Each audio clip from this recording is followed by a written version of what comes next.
How to set PIN for RBC debit card. Welcome and let's get right into this tutorial. If you want your PIN through your net banking, just log in into your RBC account. Navigate to the debit card section, then tap on Generate PIN. If not, by using an ATM machine, you will get yourself an sealed envelope containing of your 4-digit PIN. Yes, you heard it right.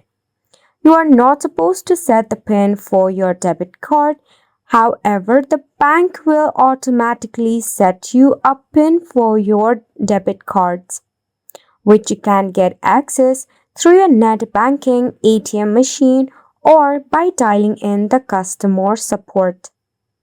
Once you have set your PIN, you can easily use your RBC debit card from your ATM machine or while purchasing any of the item of your website.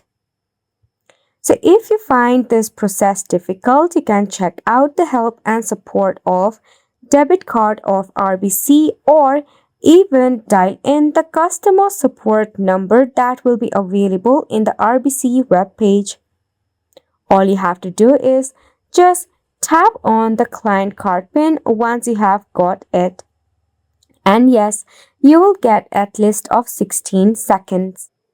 And it's a wrap for the video as well. Thank you so much for tuning in.